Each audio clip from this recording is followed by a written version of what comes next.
Good morning. It's Sunday, it's morning time, and for me that means bugger all. It means the same thing. You get up and you go out for a walk. I did say to myself, yeah, let's just watch some rugby before we go out, but I did that after the red light, and I opened the window so I've got natural light in to offset the potential downsides of staring at a blue screen and my body thinking it is more like midday rather than morning time. So I did have the windows open, I did have the red light on, and I did turn the blue light down on my screen to kind of reduce the effects of that, because I wanted to watch the rugby. But what I wanted to say was, just because it's Sunday doesn't mean anything really changes. Your body hasn't got a bloody clue that it's Sunday. Your mind might have a clue that it's Sunday, and maybe you are thinking, oh, I can lie in. But it comes back to that point where I truly believe that circadian biology trumps most other things when it comes to overall health.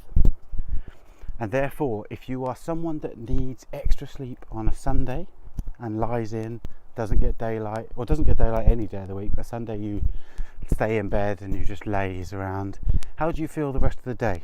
Pretty shit.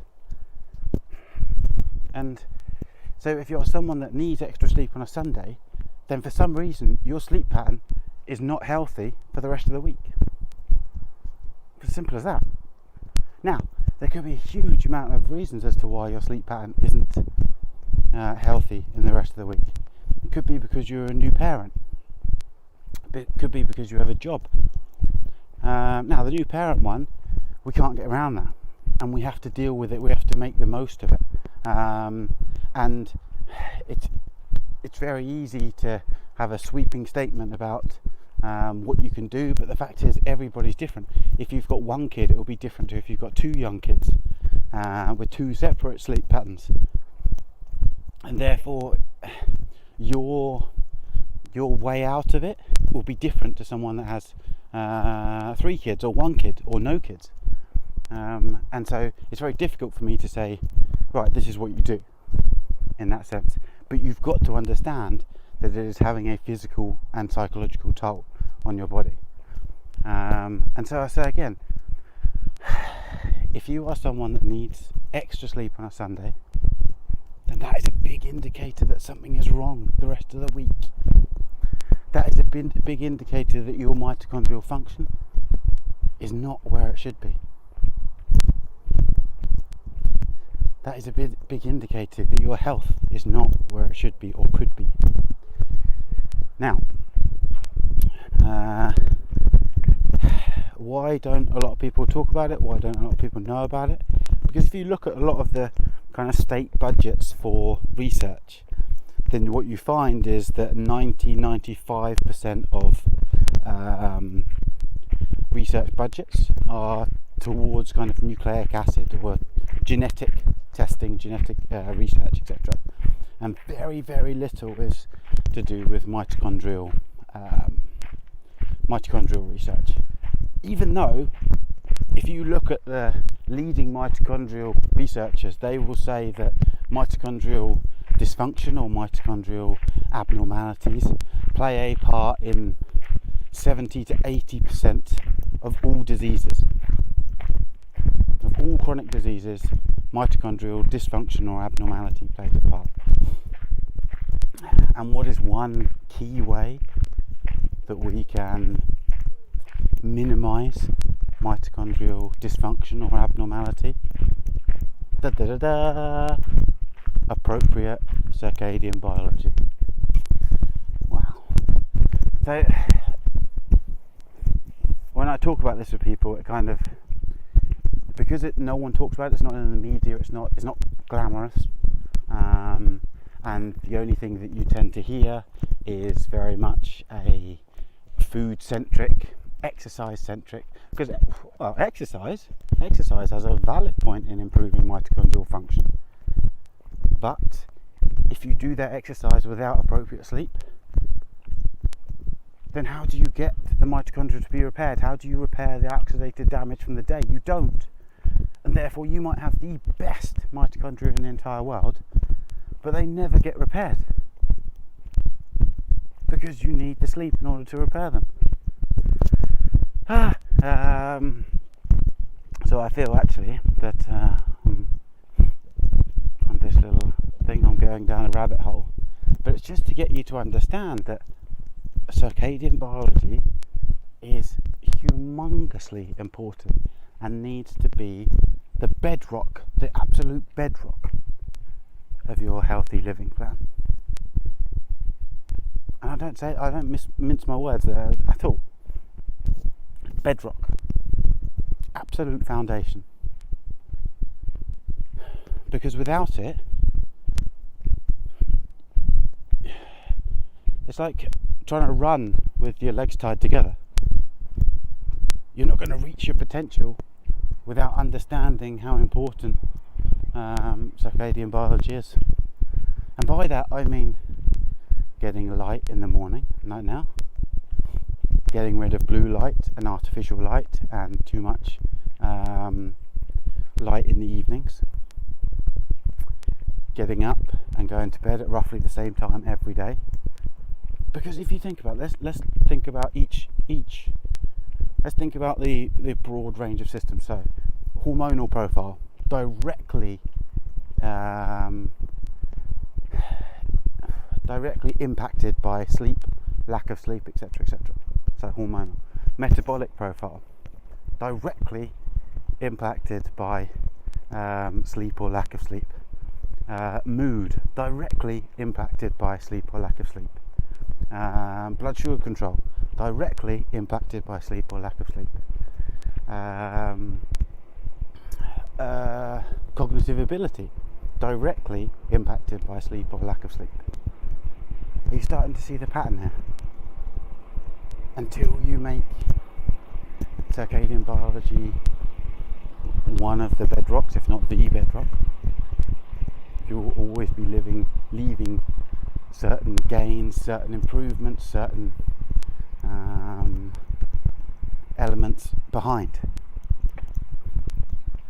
And so now, as it becomes August, and if you're in Norway and you've just finished your sommerferie, then you can actually say, okay, right, I'm going to make sleep a bedrock of my health and wellness. Immune system directly impacted by sleep patterns or sleep or lack of sleep. Recovery directly impacted by sleep or lack of sleep.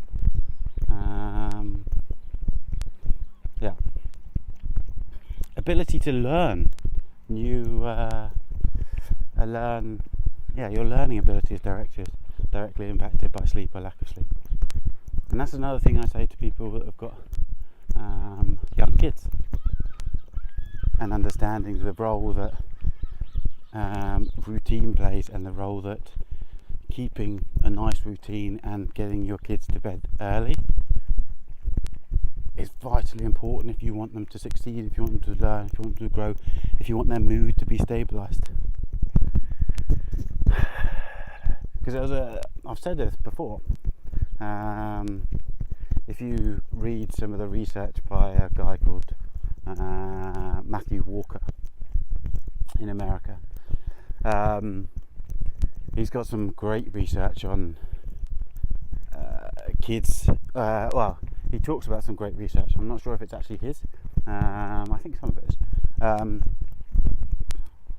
He talks about kids that have been or that are going to be diagnosed with ADHD, and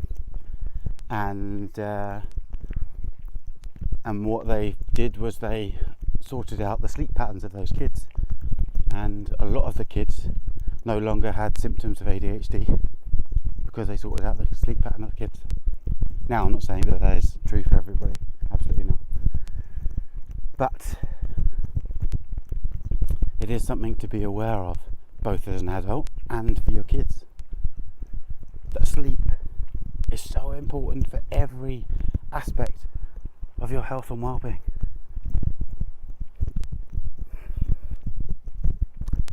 cannot stress enough how important it is.